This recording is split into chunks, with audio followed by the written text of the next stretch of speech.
Hey, what's up, guys? I know this video is going to be late, but I seem to have been suffering from a slight case of the plague, so I've been doing what I can to get movies watched and reviewed, so here's my offering. Guillermo del Toro's Frankenstein is a hard movie to review. It's gorgeous. The performances are great. The makeup effects, costume design, set design, and everything are fantastic. But story-wise, it felt very rushed. Even at 150 minutes, the story feels incomplete. We don't get to live with the characters except for the creature in the second half, which was excellent.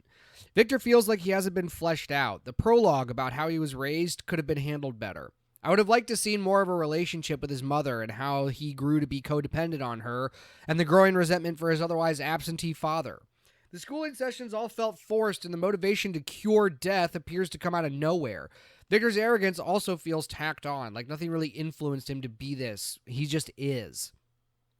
The inclusion of arms merchant Henrik Harlander also felt out of place.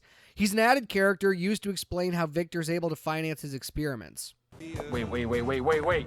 Why does Victor need financing? He's super rich. His father was a world-renowned physician. We see the mansion he grows up in and the lavish lifestyle he gets to enjoy. And since he's the eldest son after his father dies, he doesn't get any of it? None of this is explained other than to have Christoph Waltz play the character who ends up dying from syphilis and was only using Victor's research for a chance to help him find a cure. While all of this is happening, Victor becomes smitten with his younger brother's fiancée, Elizabeth, who's a smart, perfectly moral, and quick-witted science enthusiast herself. Oh, wow. We get an 1800s girl boss from a filmmaker who I thought might know better. Anyway, when an impatient Harlander demands results, Victor harvests body parts from hanged criminals and soldiers killed in the ongoing Crimean War. He fashions a large creature to reanimate, and right before he's ready to animate the creature, Harlander demands his brain be put into the creature so that he can survive his illness. Victor refuses, so Harlander fights him and is ultimately thrown off the tower and dies in the reanimation room. When Victor reanimates the creature, he marvels at the creature's immense strength and rapid healing, but can only teach it to speak one word: Victor. Frustrated, Victor imitates his father's cruel discipline, enraging the creature. Arriving with William, Elizabeth chastises Victor's treatment and bonds with the creature, teaching him to speak her name. Victor lies to William that the creature killed Harlander and sends them away, setting fire to his lab with the creature inside. Hearing the creature cry out his name, Victor has a change of heart and attempts to re-enter the tower, but it explodes, shattering his leg. The second half of the film is the creature story, and is the more well-executed half of the film. The creature escapes the explosion and wanders into the woods. Shot at by hunters, he takes shelter in the mill gears of their farm, watching the hunter's family through the walls. The creature secretly helps the family, who thank their unseen benefactor as the spirit of the forest, and learns to speak by observing the family's blind patriarch teaching his granddaughter to read. Which, okay, I understand how children develop language, and this seems to be what they're going for as the creature has just been born, but you need direct interaction with people to learn and understand language. This is very Marvel-coded by having somebody watch other people do things from the shadows and then just picking it up and being good at it. It's not as egregious as Marvel, but I wish it were handled better. And I know some of you are going to say, the old man teaches them later. Yes, later being the operative word. Why even include the observation time when we could just have gone straight into the creature, encouraging the old man, still somewhat mute and dumb?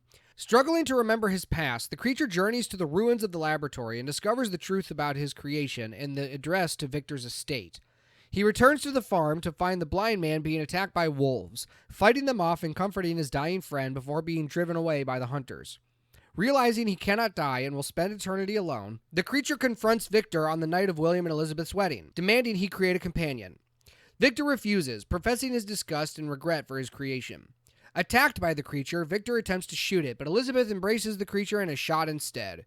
Mortally wounded, as the creature fights off the guests, a dying William calls Victor the true monster. The creature carries Elizabeth to a cave and comforts her as she dies.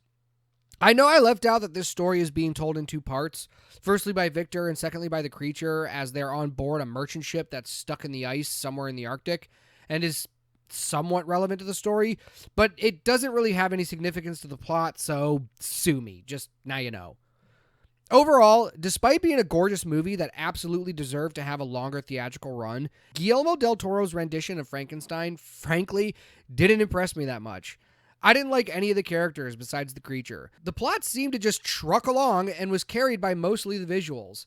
This film is fucking gory, by the way.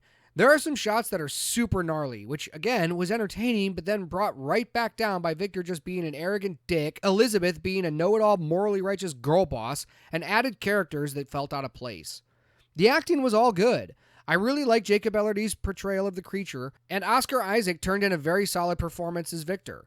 Everything is enough to make me go, yeah, it was good, but it could have been so much better. And that feels worse to say than simply just this movie was bad. Because there were so many parts of it that were good, better care of the plot would have made them even better. So anyway, thanks for watching this video. If you liked it, I'd appreciate a subscribe to the channel and a like on the video. If you didn't like it, I thank you for sticking around this long, and I'll see you on the next one.